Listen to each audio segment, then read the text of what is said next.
So the entrepreneurial learner, I think that's an important thing to discuss for this group. And I think we have some of the most wonderful speakers. You can put that slide up with the speakers. I'll introduce them and then we'll begin our discussion.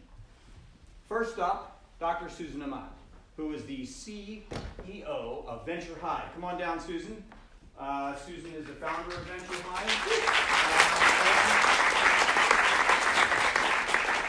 Global network of accelerators, some very exciting stuff. We just met, we started our comedy act about 20 minutes ago. We hope to bring that to a stage somewhere in London. Thank you for coming. And next, Alexandra Isenegger, who is the CEO and founder of Linky Law. And I think that we heard some nice words about Alexandra when she spoke here last time. Linky Law. I'm really pleased to find out about how that began, and I think that you all will learn a lot about that. Thank you for coming. Appreciate it. And Joysy John, who is the Director of Education at Nesta. Come on down. Come in, please.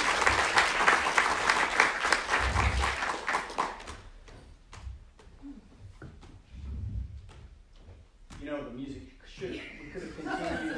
It made it so much more interesting, actually. Now, I didn't get a chance to actually pick the music, so I'm sorry about that. Would have probably been something by the Rolling Stones. Let's start with you, Susan. What is the key to being a successful entrepreneur in your mind?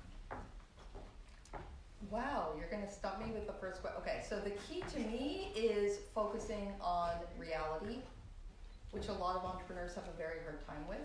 So I'm obsessed with data and analytics and helping people quantify and qualify exactly what they think they're testing and what their assumptions are for their customer, for their opportunity, and then continuously going back and making sure that their assumptions have been validated in some way.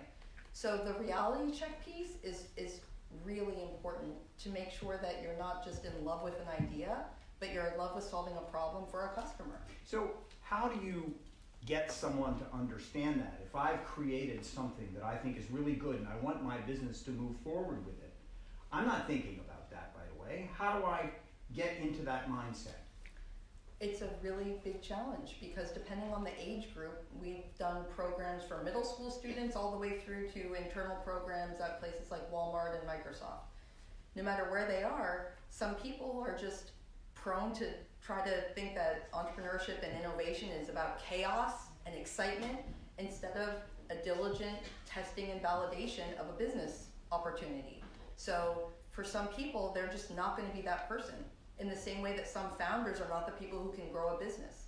So sometimes the person who comes up with the idea is not going to be that project manager or that person who's going to be able to take it to fruition. They may just be great idea people.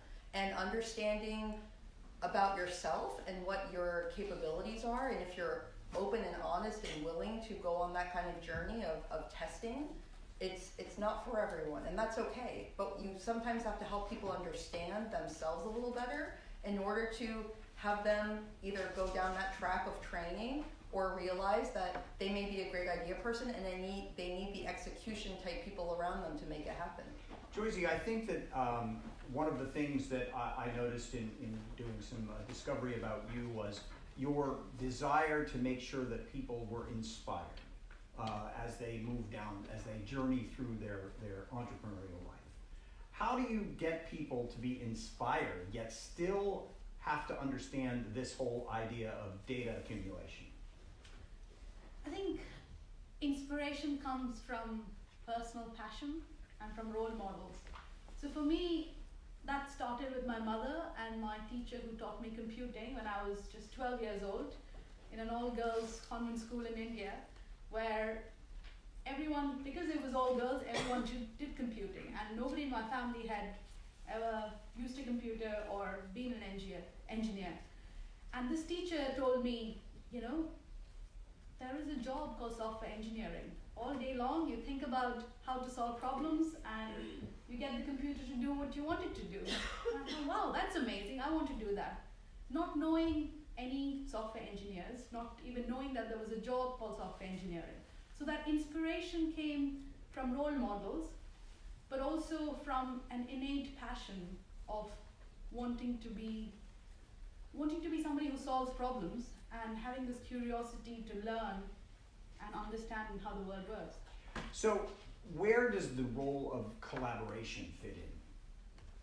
I think, as we all know, no business is run by an individual, even though when we think about an entrepreneur, we think about Steve Jobs or Zuckerberg, but they don't run the company on their own. There are teams of people around them that bring different skills, so entrepreneurial skills, technical skills, creative skills, because unless and until you're able to convey your message in a compelling and inspiring way, people are not going to get behind it. So you need to collaborate with people who are very different from you in order to make your idea a reality. Alexandra, I think that you may have started a little differently before you moved into the idea of collaboration. And by the way, congratulations on being a Forbes 30 under 30. That's a pretty amazing thing. Tell me how Linky Law came to be and some of the trials and tribulations that you had to go through from the time that you decided what that was and where it was going. Mm-hmm. Sure. Can you hear me, everyone? Is my microphone working? No. Mic working? I think so. Yeah. Okay. Awesome. So Linky Law is a legal platform for business. So coming from the legal industry myself, I think the idea initially came from, well, on the one hand, just seeing how ineffectively lawyers were working, and I just had a mind for efficiency. I wanted to see how each part of the process could be streamlined and improved. And on the other hand, having friends starting businesses or facing legal issues, constantly coming to me with the same questions. And it was clear from those two things, on the one hand, from the inside, seeing the industry not really working, and there also being a disconnect between what the industry was providing and what the customer wanted. So that's when I first spotted the gap.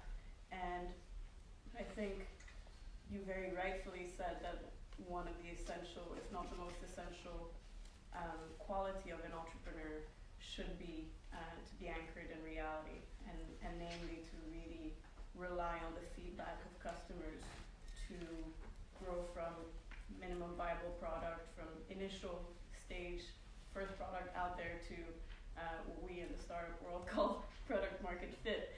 And so through that journey, I was very much reliant on the feedback of my customers, and it took honestly about 18 months to really get to a point where, like, okay, we got a product that we know people really want and people are buying. And I would add to that also is that in order to receive feedback and ask for feedback on a continuous basis, and to be okay with receiving that feedback and even to enjoy it, it's important to know who you are. It's really important to come from a place of love as opposed to a place of lack. A lot of entrepreneurship is, I want to change this, I want to create a better world, which a lot of it works, but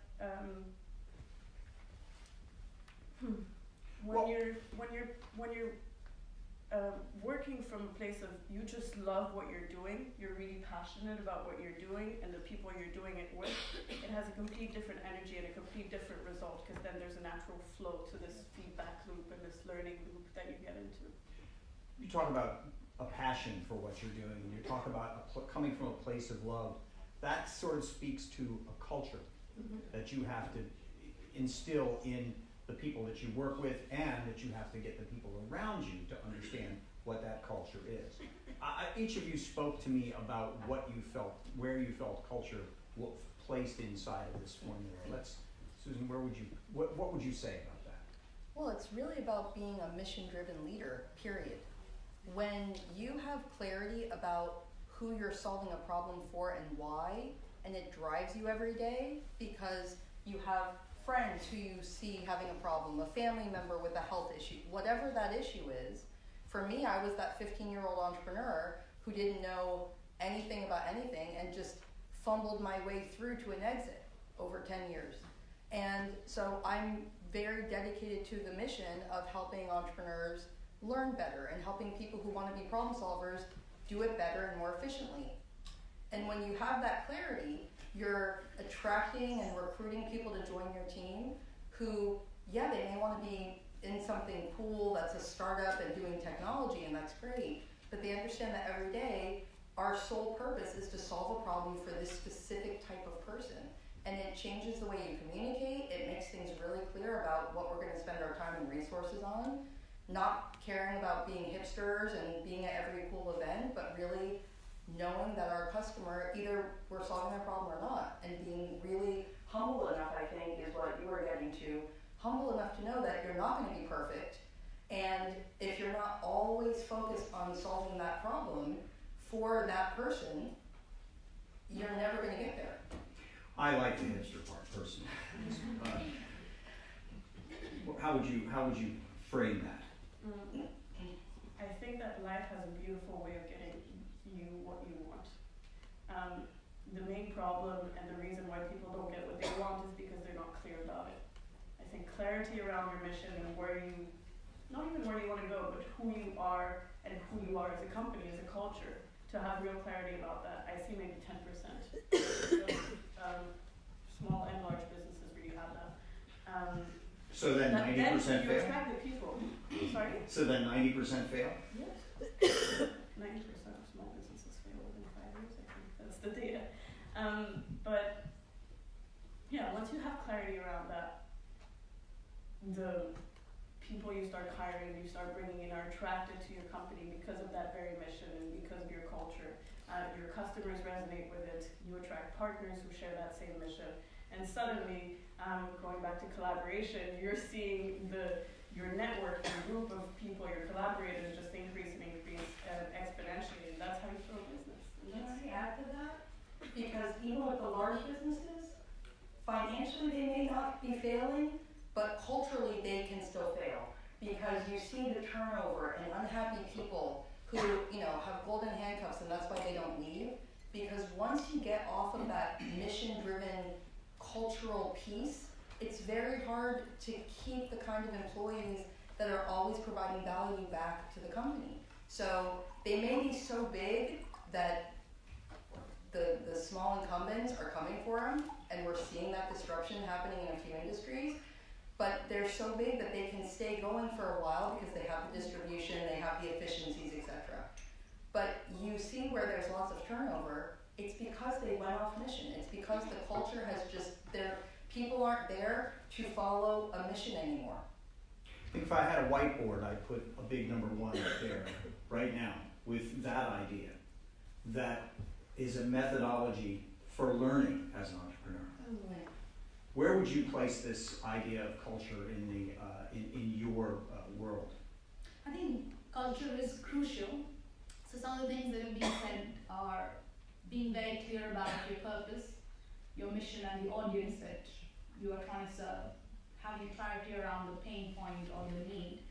I think one of the key things I want to bring up from a culture perspective is this understanding that it's okay to fail, because as an entrepreneur when you start off, it's never, yes, I know what I'm going to do, I do it and I succeed. It's never that way. It's about trying and retrying and pivoting and trying something else and learning. So, this feedback loop and the ability to persevere is really key. And are we building a culture where there is so much emphasis on succeeding and not enough from learning from failure?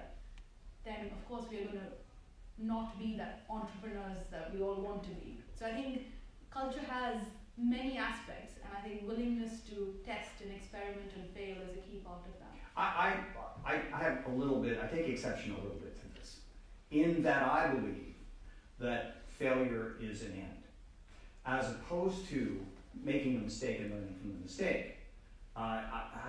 Do you agree? Do you disagree? What do you think? We had this conversation. Well, I think that, I think what Joysy's saying is really important, because people won't try if they see that the last time somebody tried a project and it failed, everyone got fired.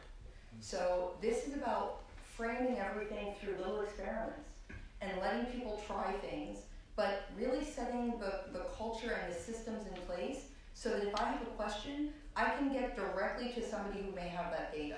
And I can formulate, and I have the understanding of what the process is, and there's transparency in what gets approved and what can be tried and what are the thresholds for success. So if it doesn't work for whatever reason, that doesn't mean we failed. It means here's what we learned, and maybe if we try it this way. But giving people the latitude to actually push themselves and test themselves, because for many people they've gone through life and really never have started something from scratch to build something, and it becomes this all-consuming thing. I can't even imagine doing your full-time normal job and then having a startup within a company, because I mean, we build these kind of programs, and it's very, very hard for people unless the companies give them 1 or 2 days a week for 12 weeks, or give them an understanding of here's what we're expecting, here are the resources to make it happen, because otherwise it's unsustainable. I think some companies have the 80-20 rule, so they give an opportunity for people to experiment during that 20. But you still have to have a system and process so that they understand what success looks like, because it's not always, it doesn't always have to be this huge, $20 million new revenue stream within a year, growing to $1 billion. It can also be, how did we change efficiency of this process by X? How did we help people communicate better or have lower turnover in a division? There's a lot of different things that can be little experiments that then lead to that next big product or service. Tell me, give me an example of where in your process of creating Linkula you failed and where you learned from that failure and moved forward. Yes. I can't remember who was the brilliant person that said, I didn't fail, I just found 1,000 ways that don't work. That's how I think. I like this. Yeah. And for the way we approach things, it's the same. We are on quite a short innovation loop, because every 3 months we essentially have a new product or a new project that we birth to life from nothing. And I probably have a few people on the team who are those creative types like me and who regularly come to me with ideas and things that they want to implement. I need to then ensure that, again, 80-20, I keep the right balance with keeping with the bread and butter business and also keep innovating. But in terms of failing, whenever I have a team member who comes to me and asks me if they can run with a project, and I say yes, the first thing is, how quick can you fail? Like, how quick can you get some feedback? How quick if you can imagine yourself at a roundabout, how quickly can you find how many cul-de-sacs there are and the exits that you're going to take? Essentially, what I'm looking from them and from myself whenever I'm innovating is, let me find all the ways that don't work, and then also analyze why those ways don't work. That brings me closer to why this works, to the direction in which there is a successful road and a long road ahead. So the whiteboard now has 2 very important points on it. Do you have something to add to that, Joysy? Because I'm curious. Your role is to combine education and technology. Where does that fit into this discussion? Technology is something that you can fail in pretty easily. Yeah, I think it's very common that unless you understand the real needs, it's easy to build something that doesn't meet the needs of the end user you are trying to serve. And sometimes people, rather than saying it's a bug, they sell it as a feature because, we've got this technology, so might as well use it. And a good example of that is 3M's Post-it notes. They were trying to build something that would stick, but it didn't. But people said, oh, this is pretty good, let's use it as Post-it notes. So I think there is an element of spotting opportunities and failures, which if we did more of, we would find more innovations. Even penicillin was the same example, right? So I think if you're open to seeing opportunities and challenges and problems and failures and being curious about why that happened and how we can use that for a different purpose that we hadn't yet or haven't yet imagined.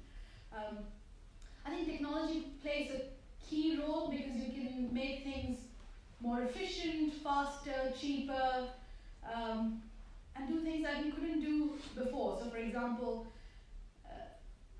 how many of you use an Uber? How many of you still wait for a taxi? So life has changed in many ways. Just this morning I was reading a quote which said, humans were freer when telephones were tied with a wire. And I was thinking, that's true. Now every human is attached to their phone. Is that necessarily a bad thing? I think it's how you look at it, right? Technology is neither good or bad, it's how you use it. So today, your smartphones have more capacity in them than what the mainframes had or the machines that were used to launch man to moon. Right. Of course, it's a good thing that you have so much access to. My wife would disagree. But then, especially at 3 in the morning when I'm binging something on Netflix. So I think that's the thing, right? Technology is neither good or bad, it's how you use it. What about the idea, though, that if I'm the manager of your company, and my focus is the ROI, that's what I care about.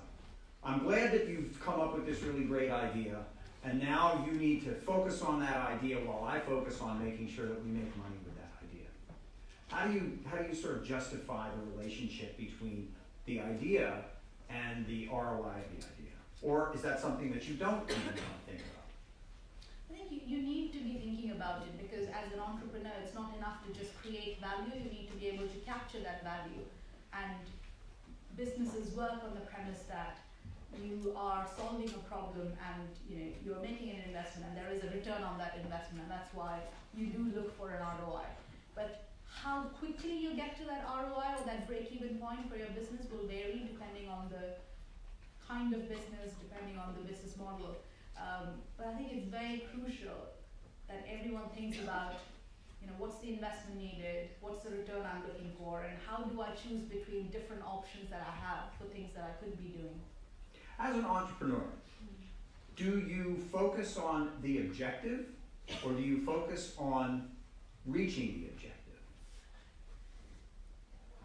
I focus on now.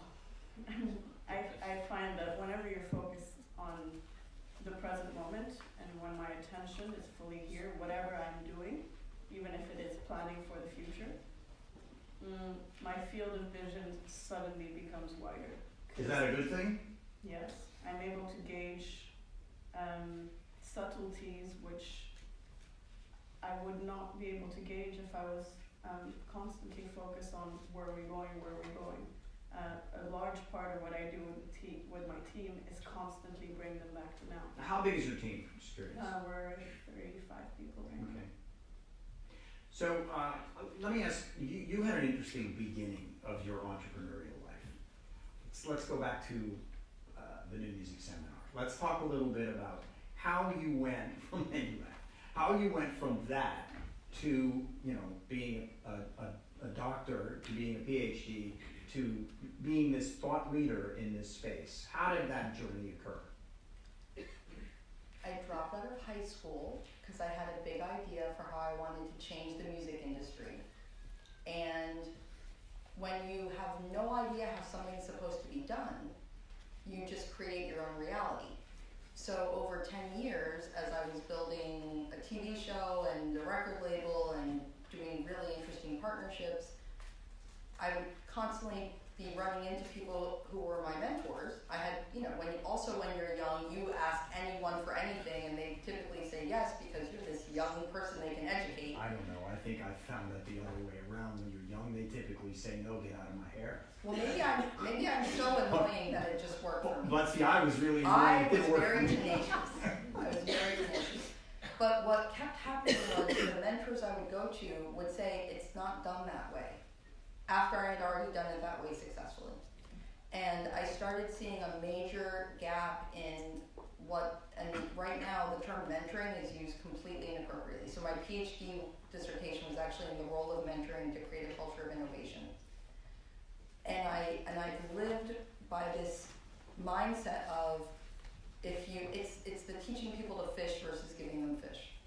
And it's challenging for me to go into some of the corporations we work with or the universities we work with, because they are so just willing to do whatever it takes to help people be successful by giving them support and mentorship, which ends up being consulting or telling them what they need to do, and in a very prescriptive way, instead of giving them the tools they need to be successful and have a skill set no matter what they end up doing.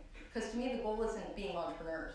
The goal is helping people have a skill set to be problem solvers and to see a problem and understand how to fix it, or to mentor and coach people, especially for, going back to the ROI comment a few minutes ago.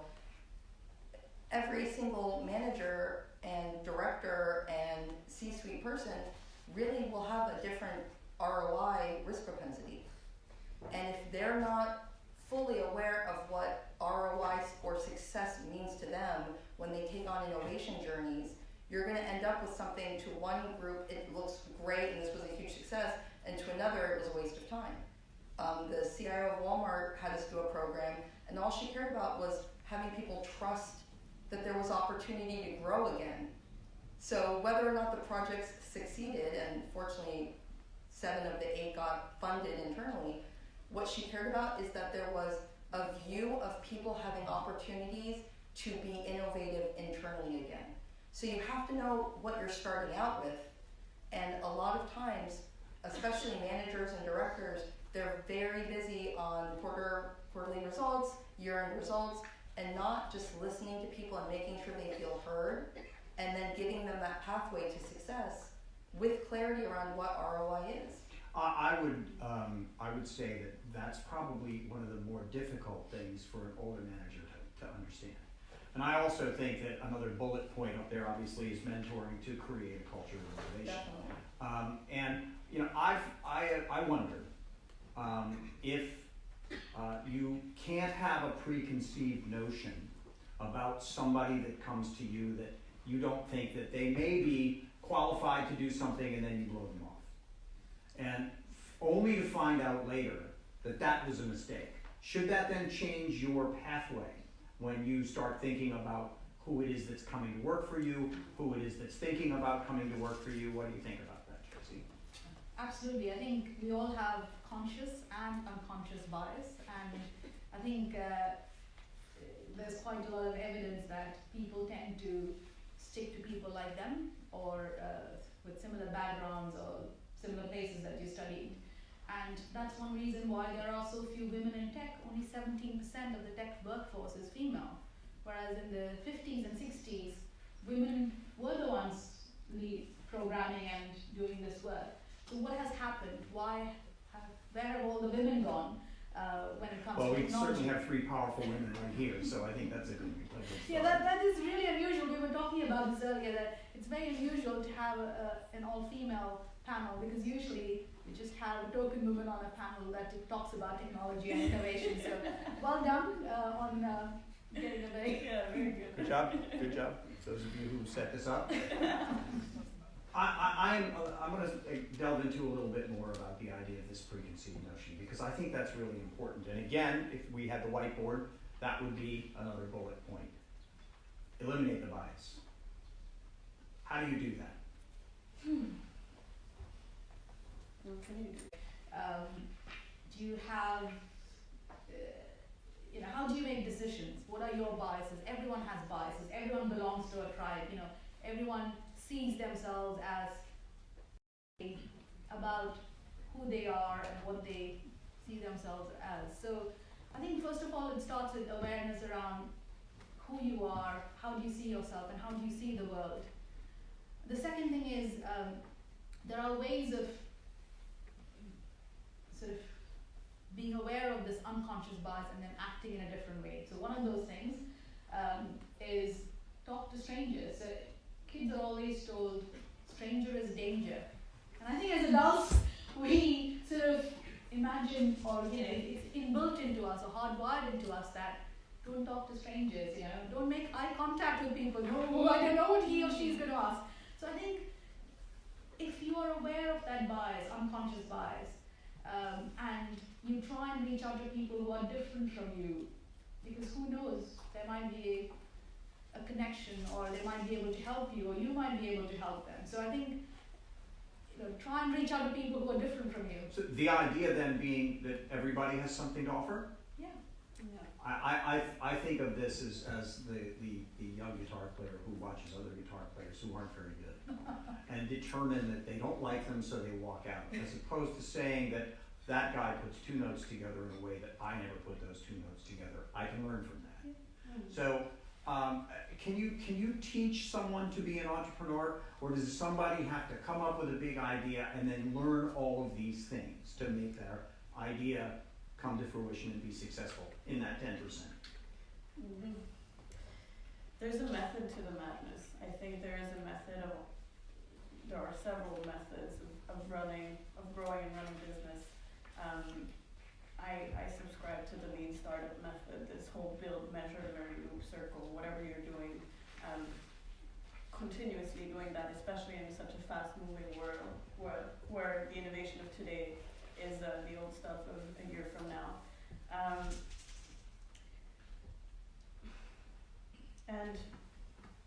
But on the other hand,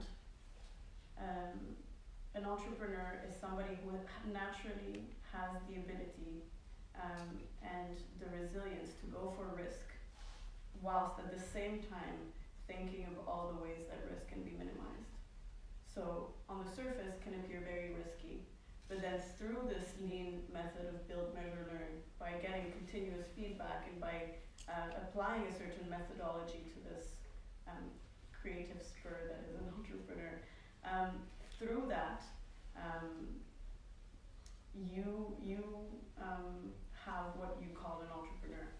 And I don't believe that's something to be learned. I think that's something you either are or are not. But that being said, I've learned to become a better entrepreneur through continuous learning, through giving myself boundaries or giving myself rules so that I stay focused on that one goal. Because as an entrepreneur and as a creative, it's very easy to go wide and to have a million ideas and to really focus on what is true for you right now and what you really love. That takes commitment and that takes resilience. Well, you hit on something I was actually just about to ask you about, which is, can you just have a lot of great ideas and be an entrepreneur? Or what do you need to do to take those great ideas to focus them in order to make you an entrepreneur? Well, all of this at the end of the day is adding value. It's value creation. So I spent the first 15 years of my life after I sold my business really focused on building entrepreneurs. And then the last 7 years has been moving to how do you build value creators in corporations. And it's the same set of skills, but for a lot of companies, it's how they can retain the entrepreneurs who are going to build value and hopefully disrupt from within before somebody from the outside does, before those people get so frustrated and leave and then end up having to be acquired a few years later. So another bullet point obviously is build, measure, learn. I think that's important. But this makes me think, do you want entrepreneurs to be working for you? Do you find that having people who are entrepreneurs working for you are actually not focusing on you? Hell yeah. I love. Was that hell yeah? Or yeah, hell yeah. I love having entrepreneurial people, but they have to be hired in conjunction with more operational people. Yeah. But you know this going in.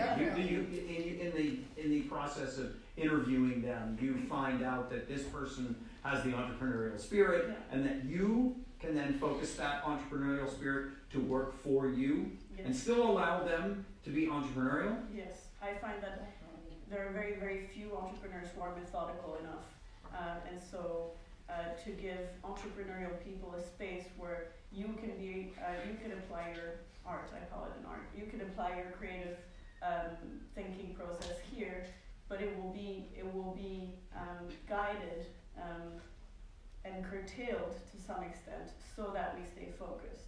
I think it's about that balance between the entrepreneurial people and the administrative, operational, process-oriented people, and to hire in conjunction and complementarily in the business, no matter the size of the business. Is the entrepreneur the creative person in the team? Not necessarily. So I've got 2 points. I'm going to be a bit provocative here because Good. I think the first thing I believe is that anyone can learn to be an entrepreneur. It's not born with a skill, because an entrepreneur is somebody who has certain traits, and those traits can be built.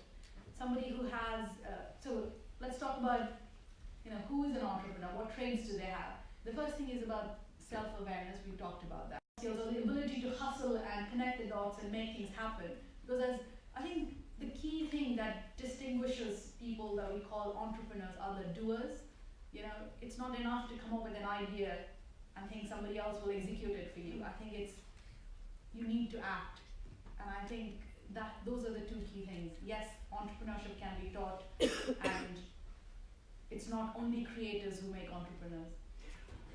Can I just add? Yes, please. I agree fully. An entrepreneur is a problem solver, and I think that's where the creative part of the Well, that's also a management role, a problem solver. A problem solver, but then we go to the point of you can build an entrepreneur. Of all the points that you stated, I think most are learnable, but to be a leader, I don't know whether that's something we can teach.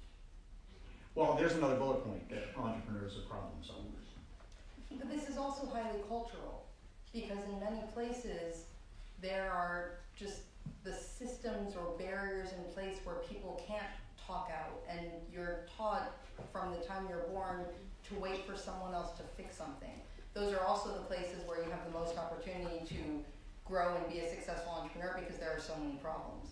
So I see this horizon. I totally agree that children can be taught, but something happens in between 5th and 9th grade where they're put on a path of either being, and again, a lot of it is school, but also access. And if you have people in your life who are hustlers who figure out ways of getting things done, that sets you up in a totally different way than most people whose parents have more traditional jobs and they follow a path, and it's highly cultural. Well, haven't we found, though, Traditional in the 21st century that isn't the way it is anymore? I go on the ground in countries where it is that way, and that's okay. I would say it's more and more becoming a place where any kid can have access to education from all over the world, and that's a wonderful thing, but there are some rural places where there's still challenges. So, I love the idea of everyone being able to be an entrepreneur, because that's how you manage the youth joblessness and give people hope again, etc.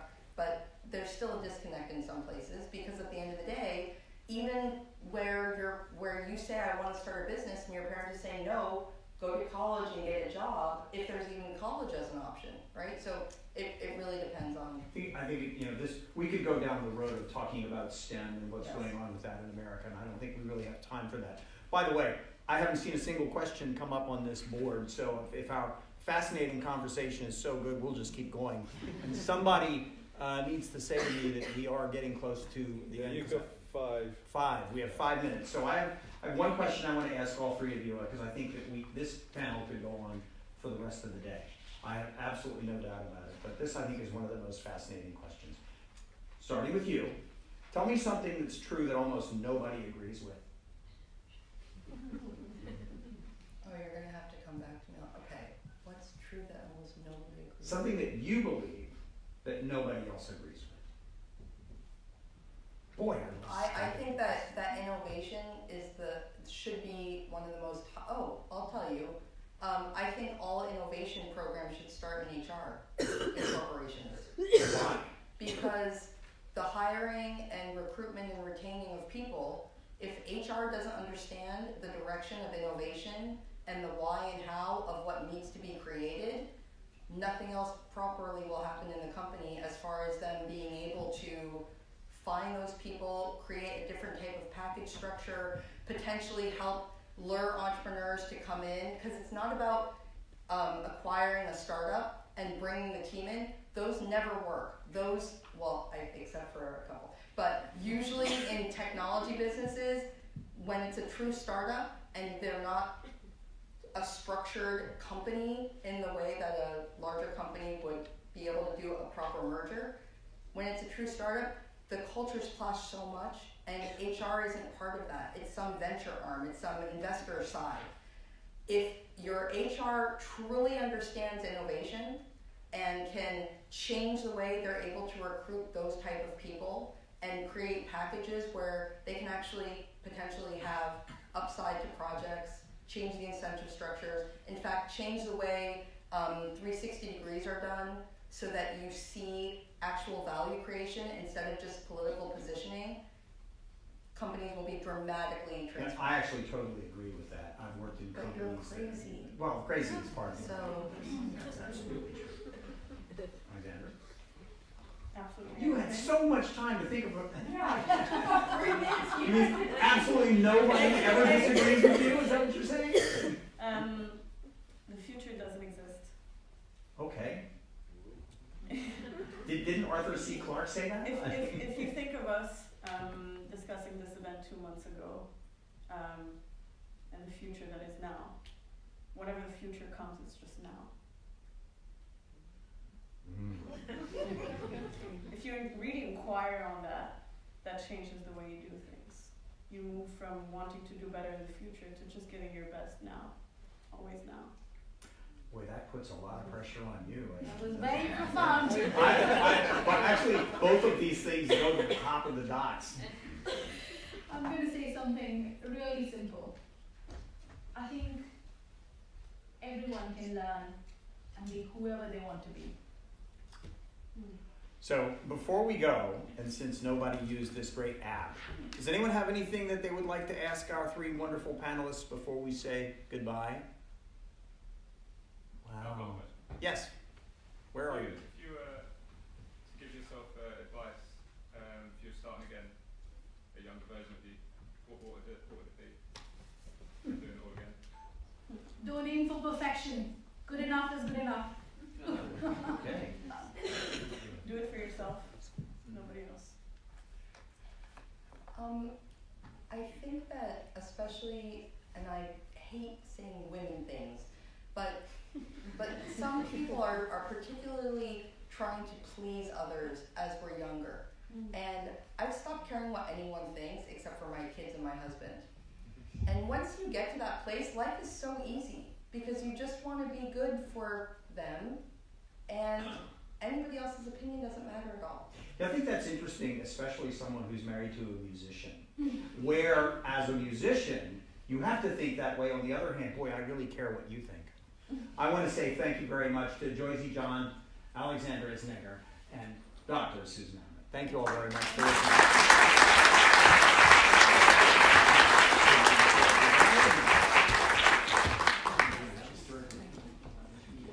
Thank you, guys.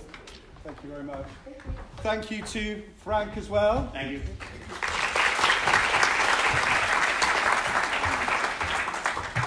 So actually, you guys, we're taking a break now for half an hour. Are you guys around if anyone wants to come and maybe ask a question? So yeah,